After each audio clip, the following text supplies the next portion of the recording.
उस वक्त नाजिया खाला की परेशानी को देखकर ही मैंने अंदाज़ा लगा लिया था कि कुछ तो गड़बड़ है, वरना वो नानू के पोस्टमार्टम को क्यों मना करती। और फिर वो उसी रात मेरे घर भी आ गई।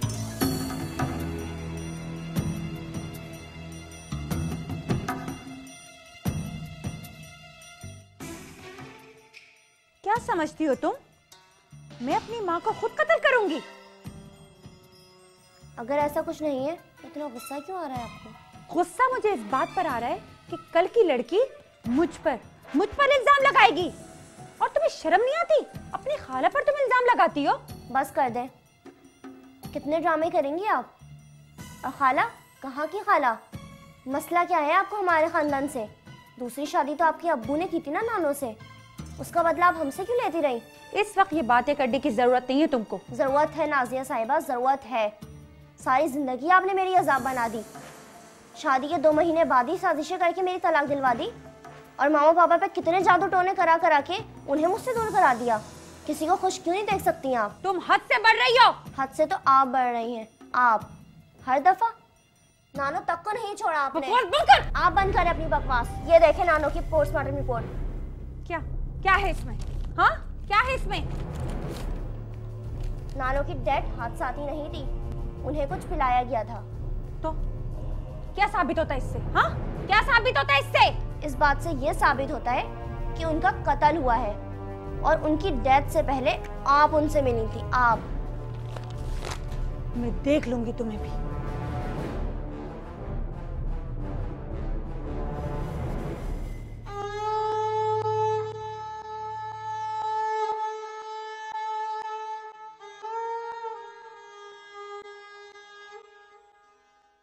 मामलात अब नाजिया के हाथ से निकलते जा रहे थे। उसके वहमो गुमान में भी नहीं था कि हिरा उसके सामने यूं डट जाएगी।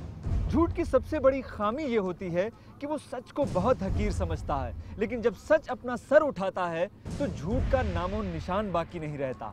झूठ और मकर दम तोड़ रहा था और इस सारी साजिश को मरने से बचाने के लिए नाजिया डॉक्टर आबिद के पास पहुंच गई। क्या चाहते हो तुम? आप बैठे प्लीज। मेरे सवाल का जवाब दो। पैसा चाहिए? कितना? आपको कोई गलत फहमी हुई है शायद। पैसा बताओ, कितना लोगे रिपोर्ट वापस करने के लिए? मैं डॉक्टर हूँ, कोई सुनार नहीं हो कि जिसे आप सौदेबाजी करने आ गई हैं। खामखा मामला लटका रहे हो डॉक्टर। मेरी मामा की मैयत की बेहुरमती हो रही है। जिसकी जीते जी बेहुरमती की गई हो, उसके मरने के बाद उसकी बेहुरमती के लिए कोई क्यों इतना परेशान हो रहा है?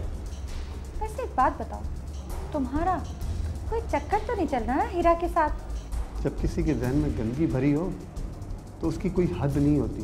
शर्म करें आप पढ़ी लिखी खातून हैं। मैंने तुम्हें यहाँ से खड़े खड़े नहीं निकलवा दिया ना, तो मेरा नाम भी नाजिया नहीं है। ज़रूर, अपना शौक पूरा कर लें आप। अभी कुछ लोग हैं जिनके लिए माल नहीं, इंसान की कीमत होती है, चाहे वो उसकी मैयत ही क्यों ना हो।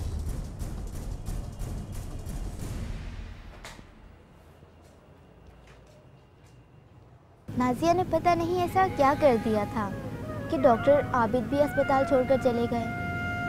मैंने थाने में भी रिपोर्ट दर्ज करवाई, लेकिन इतने पैसे नहीं थे कि ये केस लंबे अरसे तक चलता।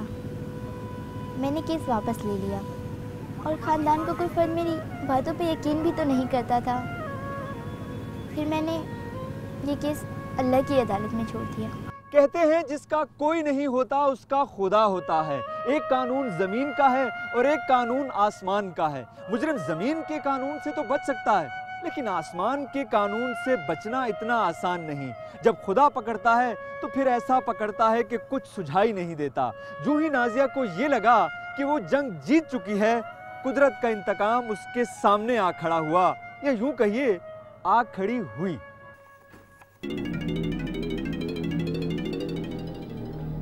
क्या बात है, आज ऑफिस में बहुत देर लगा दी?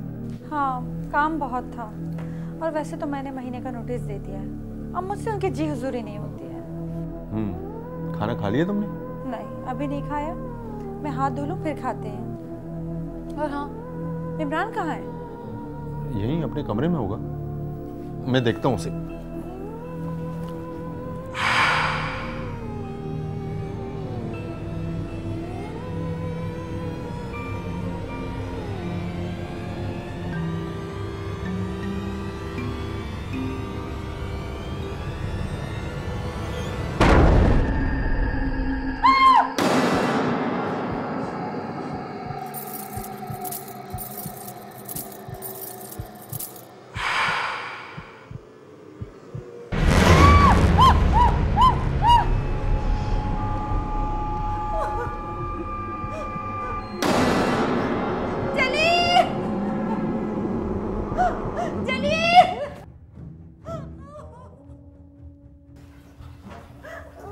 क्या हुआ नाजिया? क्या हुआ? तुम्हारी तबीयत तो ठीक है? यहाँ से खून आ रहा था। खून? यहां से क्यों खून आने लगा? देखो यहां से तो पानी आ रहा है, देखो देखो। नहीं नहीं, मैंने खुद देखा यहाँ से खून आ रहा था। तुम्हारे सामने पानी आ रहा है? क्या हो गया? क्यों घबरा रही हो? कुछ नहीं है, कोई नहीं है। वो वहाँ थी। कौन थी यहाँ पर? वो वहाँ थी। अरे तुम खामखा परेशान हो रही हो, देखो कोई नहीं है वहां पर, कोई भी तो नहीं है। वो कौन? बताओ तो सही। अरे ये तो इमरान है, हमारा बेटा। इमरान नहीं, वो नाजिया खुदा के लिए कुछ नहीं है, घबराओ मत, मैं हूं ना तुम्हारे साथ। नाजिया ने अपनी माँ से तो जान छुड़ा ली, लेकिन उनके ख्याल से जान नहीं छुड़ा सकी। एहसास-ए जुर्म जब सताने लगे तो दूसरे इंसान की हर हरकत मशकूक लगने लगती है। नाजिया को लगा जैसे उसने अपनी माँ से जान छुड़ा के उसका माल हथिया लिया था, बिल्कुल उसी तरह उसका शौहर और बेटा उसका माल हथियाने के लिए उससे जान छुड़ाना चाहते हैं। बस यूं कहिए कि नाजिया को अपने किए की सज़ा मुसलसल खौफ और वहम की शक्ल में मिल रही थी।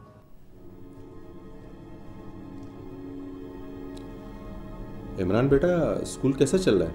ठीक है पापा, हमारे स्कूल में अब गेम्स शुरू होने वाले हैं। गुड।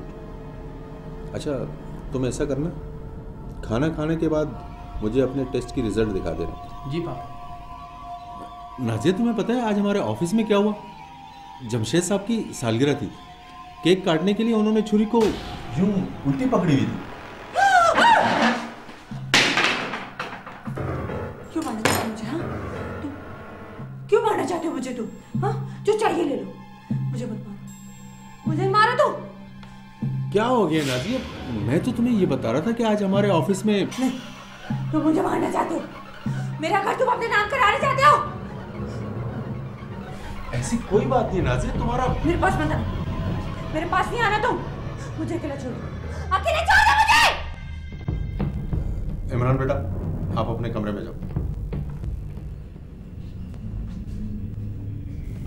नाजिया, मैं तो तुम्हें बता रहा था कि मुझे किसी से कोई बात नहीं करनी, मैंने कह दिया ना, जाओ यहाँ से, मुझे किसी से कोई बात नहीं करनी।